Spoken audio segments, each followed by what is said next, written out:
The high school football playoffs are set as several Henrico teams punch their ticket to the postseason. Welcome to SportsWire. I'm Will Catterley. Of course, that meant one more regular season game to be played, with plenty of playoff positioning at stake. But when it came to Highland Springs versus Varina, not much to it. After all, Highland Springs had already clinched the number 1 seed in Region 5C. Meanwhile, Varina could move up a spot or two with a win over Highland Springs in Region 4. But let's face it, these teams won't meet again in the playoffs. They're in different regions. So on paper, this game really means nothing, right? Right? Oh, wait, I forgot. Football games aren't played on paper, especially rivalries like Varina versus Highland Springs. Part of the Great American Rivalry Series, and yeah, not too much bigger of a rivalry in the state of Virginia than Varina Highland Springs on a Saturday afternoon. First quarter, no score. Springers stopped. Did a lot of stopping in this game. Varina taking over on offense. That little pass works for a first down. Then handing the football off to Tamon Brown. Good for a first down. Varina threw a little wrinkle in their offense, and this is one that did work. Anthony Fisher, 8 yards out, touchdown run. Varina on top, 6-0 extra point will be good. Make it 7-0. He is a wide receiver by trade, but he lined up as quarterback several times for Varina on offense. Tallied 59 yards rushing, 7-0 Blue Devils. First quarter, Springer's going to respond, right? Well, Christian Martin thinks so. Look at him carry the defensive load with him. Good for a first down. Springer's on the move at home. Same drive, second quarter would lead to this. I get faked out on the handoff. Actually, it's Christian Martin. He's going to do an option pitch to Takai Heath. And Heath finds the end zone at 7-6. Highland Springs would miss the extra point. That probably won't come back to haunt them. There's still 10 minutes, 23 seconds to play in the second quarter. After that, it was all defense. Number 8.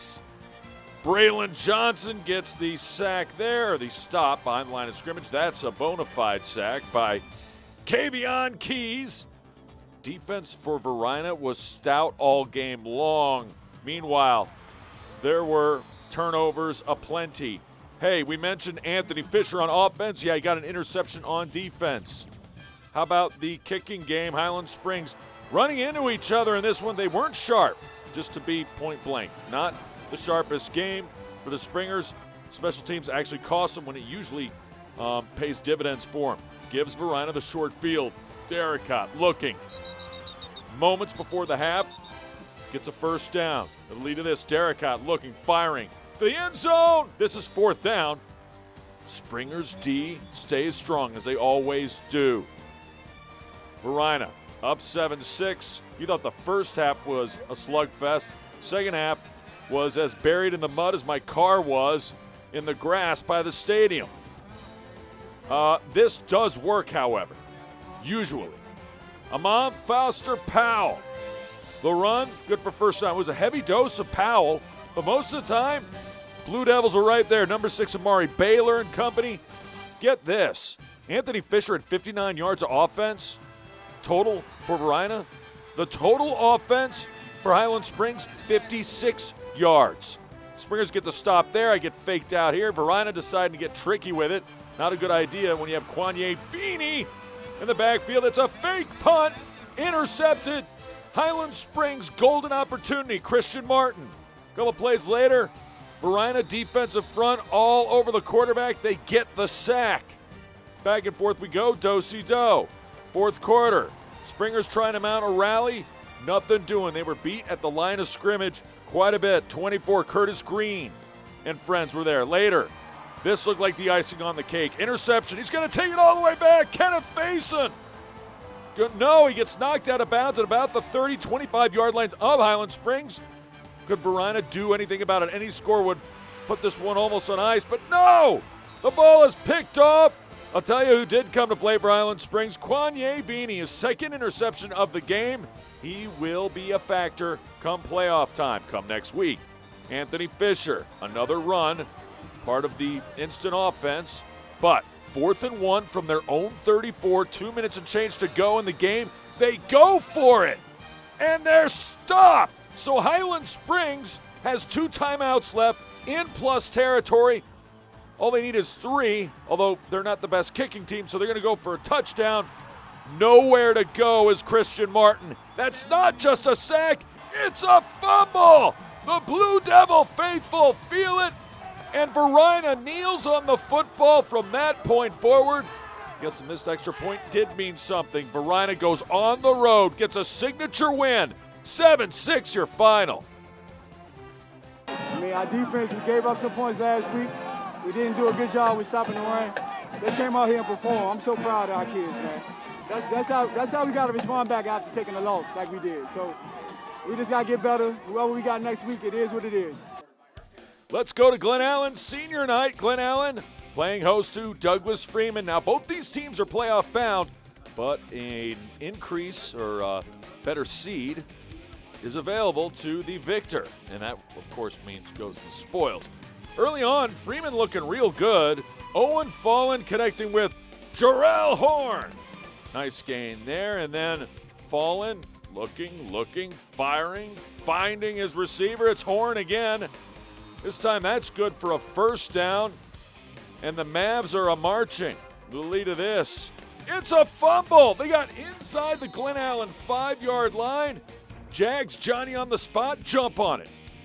And then here comes some defense. All about defense on SportsWire this week when it comes to football. Jason Abbey, defensive end, gets upfield, beats his block. Glen Allen playing some D as well. Shades of Highland Springs Varina, although this was on Friday night, so this happened first. I'll tell you what, Glen Allen did have success running the football with this man. Xavier Moss doesn't let it grow underneath his feet for very long. Gets solid yards there, and then the pass is picked off. You mess with the Mavs, you get the Horn. Intercepted by Jarrell Horn all the way inside Glen Allen territory.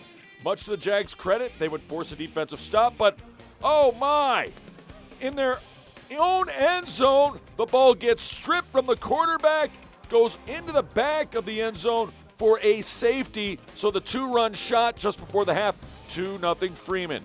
Still time remaining for one final drive for the Mavs. Big time completion, Fallen finding his receiver, Cameron Tucker. Tucker had a nice night. Set it up for this field goal. Jeremy Bowman got it.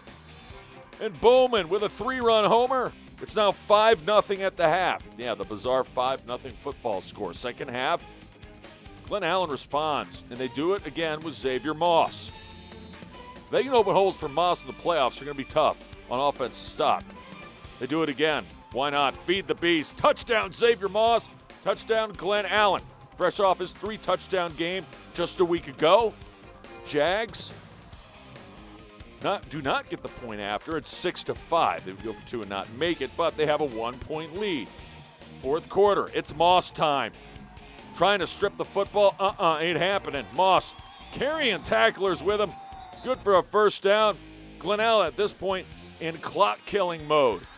Freeman in quarterback sacking mode. And that would be Christopher Johnson doing the honors. Freeman, tick, tick, tick. One last chance. 4th and 10. Owen Fallen going to throw it deep to a wide receiver who went to his grandfather's funeral the night before. And that would be Patrick Moore. And Moore with a huge first down catch to keep the drive alive and the game alive. Fallen connects to Jarrell Horn. Moore with more later. 12 seconds ago. 6-5. What do? Bring in the kicker, Jeremy Bowman. Is it good? It is. Right through the uprights. Bowman, 2 field goals added with a safety for Freeman, including the game-winning kick. And Douglas Freeman beats Glen Allen 8-6, and they will host a home playoff game. I'm just thinking about my brothers, getting them another home game. That's what it's all about. It's all about them. Well, I mean, it's 4th down. I go out deep, and I'm kind of covered, and I see Owen rolling to his right. So I make a quick break, and I see the ball, and I just make a play on it and move the chains. That's all we needed. My grandfather died about a month ago, and last night I went up to his funeral. He was a great man, and it was tough playing this one, but this one was for him, and I know he's watching down on me. Speaking of playoff action, we have plenty of it on the other side, including cross-country regional style at Pole Green Park and semifinal boys and girls volleyball. Could Godwin or Glen Allen advance? That and more straight ahead. Morning, Gary. We are GetSchooled.com. You want a college education, don't you? You know you do. Yeah, but I don't know where to start. That's why we're here. We're free, handsome, I think we're breathtaking. and here to guide you through every step of the way, starting with attendance. Gary, financial aid forms. Biology homework, G. I got this. Is that Bran?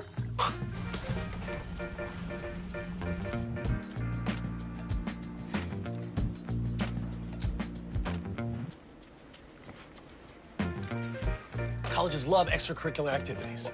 Chess really isn't my thing. I got this. Doesn't matter. Go ahead. Picking a college, man. You and us. We go together like tacos and Tuesday. And I love tacos. Fire and ice. Those don't really go together. Go to GetSchooled.com for more info. Welcome back to SportsWire Cross Country. Pole Green Park we go. Always a good place to walk your dogs or try to win a regional championship in cross country. Several Henrico teams were more interested in the latter. I don't know how many dog runners we have. Some may own cats, perhaps aquariums. Ladies first. Tell you what, Midlothian, very strong team, and it showed in this particular meet at Pole Green 5K event. Glen Allen, very strong girls, and especially the guys team. Deep run, another one of the favorites, but coming around the corner, back around the turn, Gabriela Garcia. She was the woman of the hour in this particular race as she was standing alone in first place. Coming up right behind, Sydney Walters of Deep Run, and then you had a battle with Glen Allen's Annie Ripple and Midlothian's Kylie Bonzer. To the stretch run we go. Gabriela Garcia for Midlo takes first place. And in second place, Deep Run with the finish with Sydney Walters. Midlothian finishes third place overall as a team. Deep Run, congratulations to the Lady Wildcats, first place overall in regionals. Glen Allen girls, second place overall in regionals. Both those teams are heading to states and cross country. And we're off for the guys. And the guys, how about this? Check this out. Glen Allen has not lost a traditional 5K race all year long. And I remember this kid in first place for Mills Godwin. Berkeley Nance. This kid can run. Last time in regionals, he came out in first. Look how tall second place behind him is in Brett Bishop. But keeping him at arm's length is Nance. Nance knows how to turn on the jets down the stretch. Glen Allen's Ben Hagerich right there as well. Glen Allen in the top six. They had 4 of the top 6 runners. A very complete team. So we go to the final stretch, and it's Berkeley Nance. Mills Godwin looking to be repeat champion. Came on strong last season. Going to do it again. He takes first place for Mills Godwin. But Glen Allen does it again, taking first place overall. They advance the states. Douglas Freeman, number 2 overall. They advance the states. Congrats to the teams and individual winners. I just got to say right now, let's go to girls volleyball. I want that Eagle mask. Matter of fact, if Godwin girls volleyball wins states, I will wear that Eagles mask for a segment on the air on SportsWire. But first, they got to get past the regional semifinal, taking on Glen Allen. The loser, done for the year. The winner, it's a chance to play in the regional final. Emily Zacharias with the kill right there for Glen Allen. Kind of the straw that stirs the drink for Lady Jags on offense. The winner gets to go to the regional finals, as I said. The loser goes home, and you also punch your ticket to a state berth, albeit on the road if you lose a regional final. Anyway, it's second set, 25-22. Godwin took care of the first. Second set action. That dog will hunt. That's good for the kill. It's Emily Zacharias again. She's doing everything for Glen Allen. Godwin, however, on the serve, they also had answers. That is coming up aces. My favorite poker hand, Sydney Schaefer. Schaefer again. Glen Allen. Guess who? Yeah, that's good for the kill. Zacharias again. Glen Allen on the serve. These were some close sets. It was by no means easy for the Lady Eagles to get victories, but when you need points, Caitlin McNeil will do it. Last match, she set the school record for most kills. Well over 1,100 is the number. Glen Allen coming right back with a point.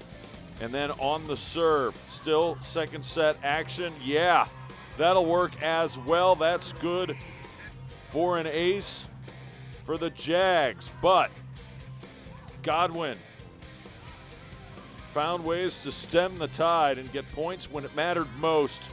This for the set, up 24-20. That ball is out. And Glen Allen now finds themselves down 2-0. Eagles up 2. Zip, 25-20, they win the second. So 25-22, 25-20, we go to the third set, looking for the broom and the sweep. That'll work for the point. Godwin got it going, especially defensively. The block up front. Number 4 doing the honors, Sine Moose. She gets that to go for the point. Jags trying to stage a comeback, but the Eagles again. That's blocked, but hit out of bounds. This time, Jamie Wright not doing much wrong. Point Godwin and then set it up. Yep. Caitlin McNeil doesn't miss many of those. Of course, that was pretty deep for a kill attempt, but it worked. How about more blocking in front of the net this time? Well-rounded team. Ryan Taylor. Between them and Midlothian, the class of 5C. See how they can do state-wise, because that will do it. Godwin will advance to the regional finals, 25-21. They take care of that, and yes, the Eagle Mask is alive as well. They win in straight sets, 3-0. Let's go to the guys' bracket, shall we? Glen Allen taking on Midlothian. Same deal here as the girls. You lose and your season is done. You win. You play for the regional championship and you punch your ticket to states. First set action, 13-11. Midlow playing Glen Allen awfully well. Number 9 has other ideas with that. Brooks Cowart with the kill. Later, setting it up. The block. Max Law laying down the law for the Trojans. Midlothian gets the point. Back and forth we go. 14-13 at this point. Great scramble to get the point and the kill. He's like, my bad on the pass. I'll take care of it with the kill. Brooks Cowart again with the answer. 24-22 at this point in the first set. Setting him up, knocking it down. 25-22 as Edwin Barrick gets it done. 25-22, we move to second set. Andrew Onuskovic on the serve. And then a nice little boop touch pass. That works. Well-rounded team is Glen Allen. Weird situation, though. Glen Allen and the Region 5 joining forces with Region 6 for states. That's bizarre in and of itself, but we've had bizarre sports years. Glen Allen takes complete control, by the way, in the second set. Brooks Cowart could not be stopped from service, up 4-1 at that point. You want more Brooksy, you got him. Midlow looking for answers. Not going to happen. Front of the net, great looking block. Number 15, Dominic Wheaton gets that to go. And then Wheaton once again. 11-1 at this point. Make it 12. My goodness gracious. You thought that first set needed to go Midlow's way to have a chance? Well, yeah, they're getting dominated this one. Brooks Cowart again with that last point. 12-1 at this point. How about more? You got it. Jags could not be stopped in the second set. Wyatt Hampton, he gets that to go, and we'll see more of this guy later in the show. Edwin Barrick with the absolute killer serve. Barrick. He just can't handle that. I mean, the guy's just unbelievable serving the volleyball. Nothing phases him. Glen Allen moves on in straight sets, 3-0. Well, it's back to the gridiron when we come back. Hermitage looks to take care of business at Deep Run and earn that number 3 seed in the process. And it's back to the volleyball courts where the Glen Allen guys look to take home the regional title. That's straight ahead.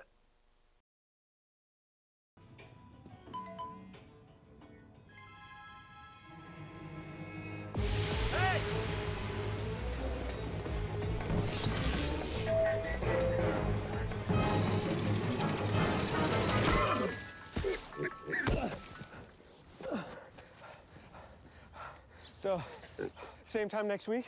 Well, of course. Put away a few bucks, feel like $1 million. For free tips to help you save, go to Feed the Pig.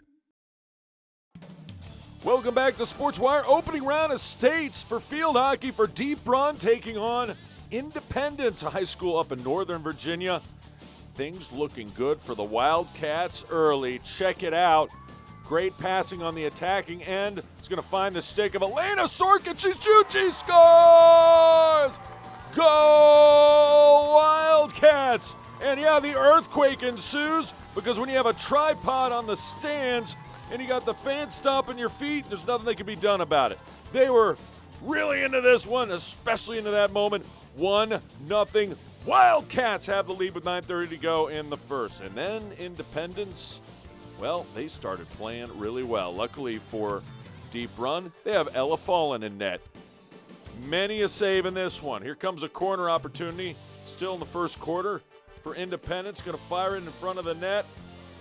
But right there, like a stone brick wall, is Ella Fallen. Been fantastic in net. She's only a junior. She's got one more year to go. It's 1-0. Wildcats after one. I will say this about Independence, though. The Tigers, she shoots, she scores. They are fast, they pass well, and they are patient. Olivia Danny puts that in the back of the net, puts the biscuit in the basket. We're all knotted up at 1 apiece. Still not finished.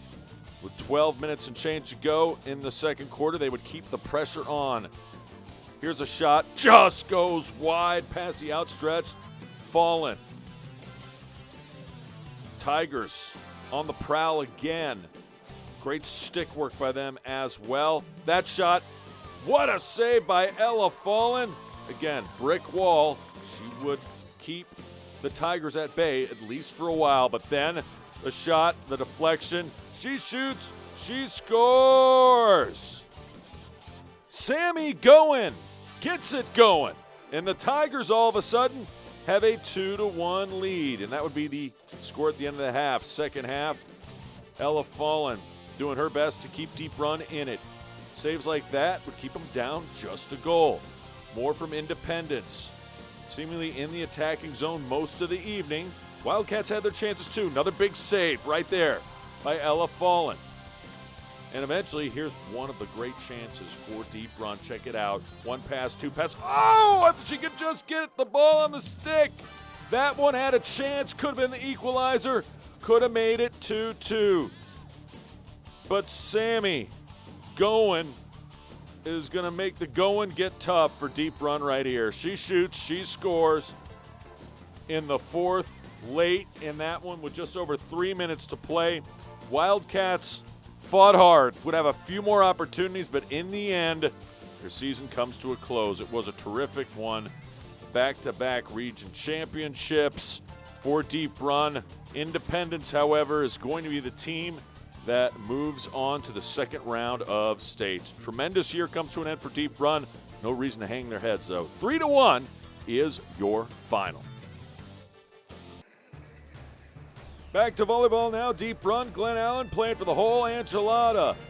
Well, both are making it to states, but they are playing for the regional hardware, the regional championship trophy.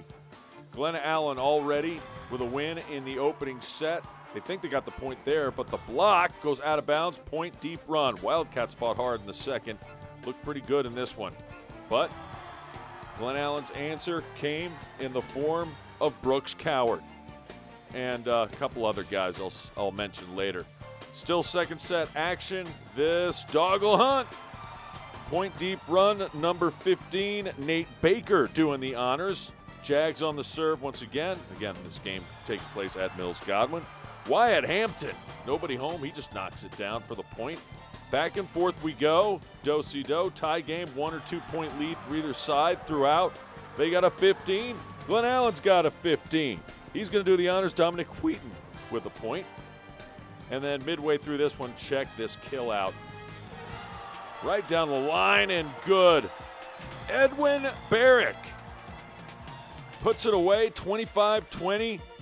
Glen Allen just one set away from winning it, but you know Deep Run is not going to go down without a fight. It would be the first time that Glen Allen would have beaten Deep Run 3 times in one season.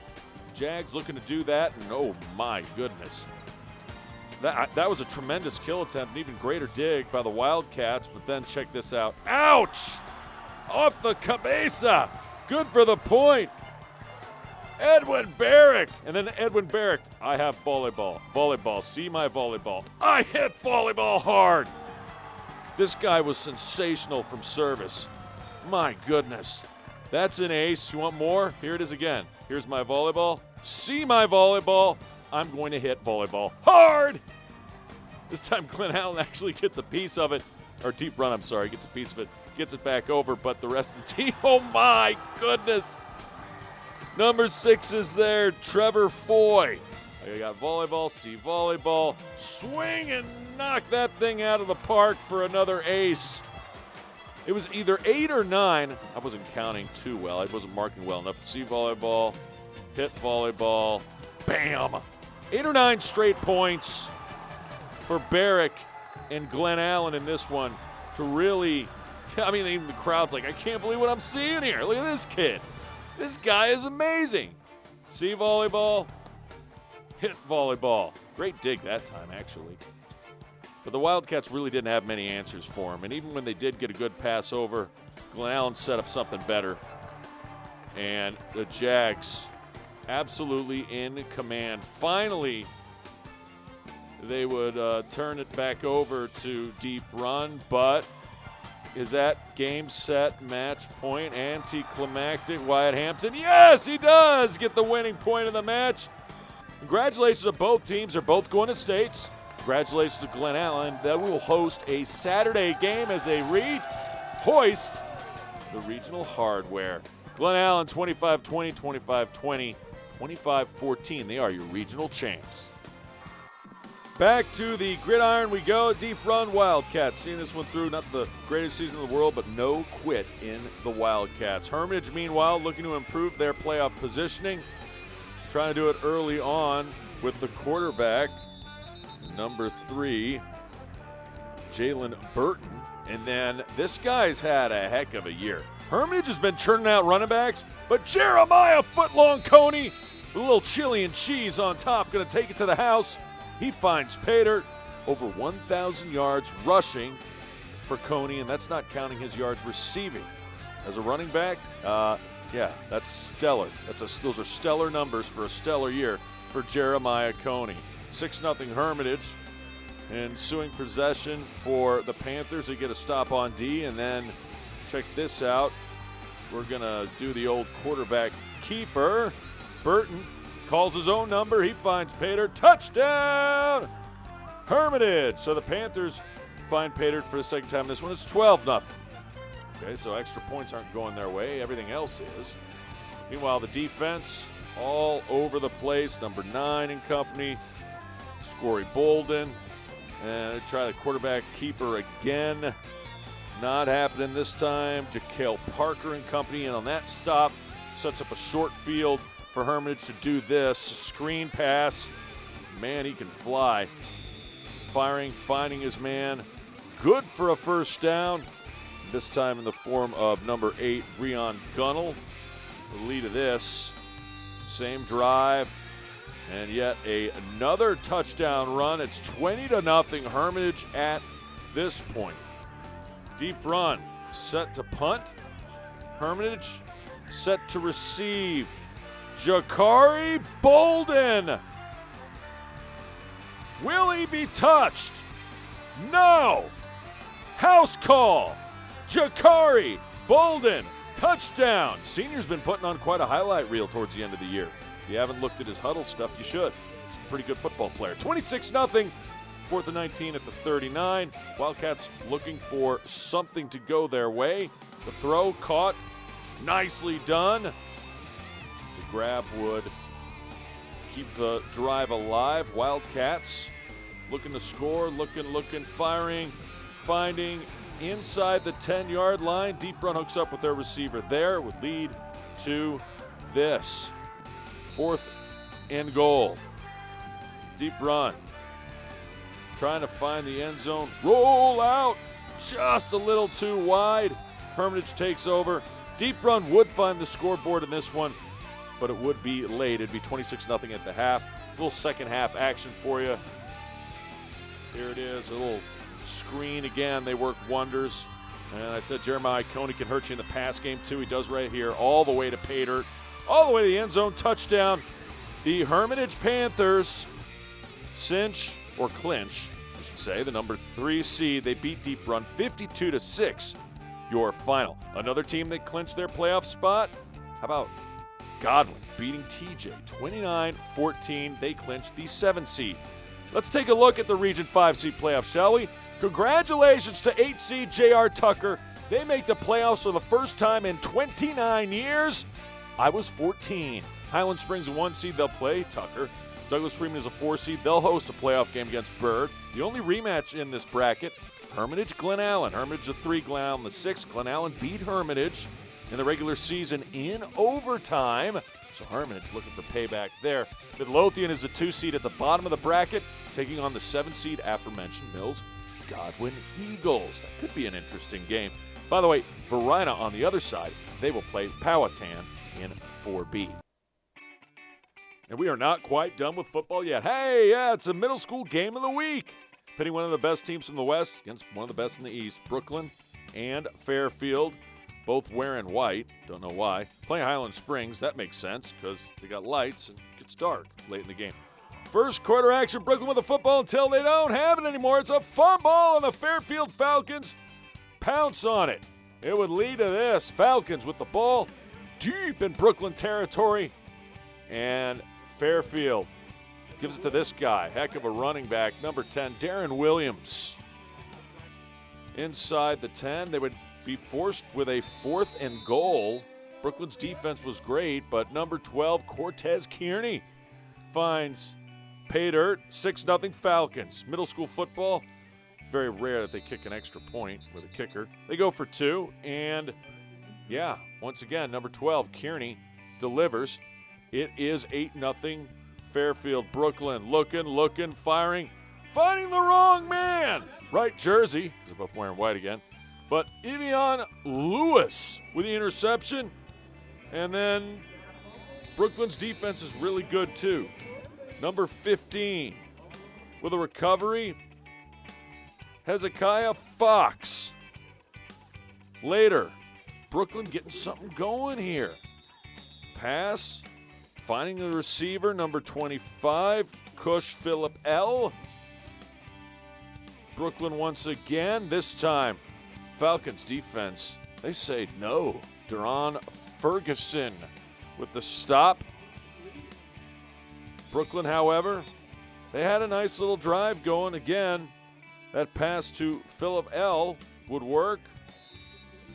Still sticking with the aerial attack. Trent Simmers with that catch, but Fairfield gets a stop, and then look at him go!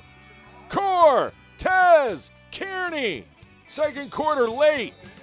Under 30 seconds to go, he's pushed out inside the 10-yard line of Brookland with the lead of this. 4th and goal. Oh, Darren Williams finds pay dirt again. And the Falcons with the touchdown and the leap. Why not go for 2? And yeah, they get it. Williams, he had a touchdown run. Kearney had a touchdown run. Brookland would score another touchdown in the second half and win this one 24-0 is your final. Remember, if you have questions or comments about the show, just send me an email to this address, sportswire@henrico.k12.va.us, and you can always follow us on Twitter. I can't wait to see y'all next time on Sportswire.